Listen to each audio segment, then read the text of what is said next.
నమస్కారం, నేను మీ మునియా నాయక్. ఈ రోజు భాగంగా ఉర్లుగొండ రాయకుంట తండకు శంకర్ తోటనైతే మనం చూడడానికి వచ్చినాము. శంకర్ తోటలో సఫల్ భీష్మ 36 వెరైటీ అయితే వేసుకోవడం జరిగింది. అది ఎలా ఉందనేది బాబాయ్ మాటలో మనం అడిగి తెలుసుకుందాము. నమస్కారం అండి. నమస్కారం. ఎలా ఉందండి? మంచిగా ఉంది. కేజీ కాయ పడది. ఇంకా అర కేజీ పడితే నా ఆశ తీరుద్ది. అంతే, అంత మంచిగా ఉంది. ఓకే, సుమారుగా చెట్టుకి ఎంత ఉంటది? ఇప్పుడు కేజీ ఉంటది. కేజీ ఉంటదా? కేజీ కంటే తక్కువ ఉంటదా, ఎక్కువ ఉంటదా?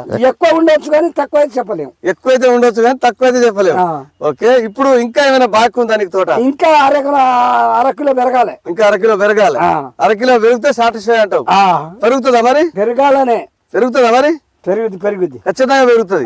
ఎలా ఖచ్చితంగా పెరుగుతుంది అంటున్నావు? మనం 3 రోజులు ఒకనాడు దీనికి పిచికారి చేస్తూనే ఉంటాం. మీరు మందులు కొడుతున్నారు, మంచి మెయింటైన్ చేస్తున్నారు, మంచి సూపర్ గా మెయింటెనెన్స్ చేస్తున్నారు కాబట్టి పెరుగుతుంది అనేది నమ్మకం, ఆశ. ఎలా ఉంది కాయ సైజు? పొడుగు బాగుంది. బారుంది. మన 7 కన్నా బారుంది. మంచి బారు సూపర్ సెట్ అయింది అంటావు. దగ్గర కనుపులా దూరం కనుపులా? దగ్గర కనిపే. జడ కనుపు. జడదే మొత్తం జడ కనిపే. చింతకాయ చెట్టుకి చింతకాయలు తక్కువ కాస్తున్నాయి కానీ నీ పెరుమ తోటలో కాయలు ఎక్కువ కాస్తున్నాయి. అంతేనా? అంత బాగుంది అంటావు. ఓకే, ఇప్పుడు నీకైతే సంతోషమే కదా? సంతోషం ఉండేవాడికే కానీ రోజు వచ్చి ఇక్కడ ఆలోచించేది. అంతేనా? ఓకే, నమస్తే.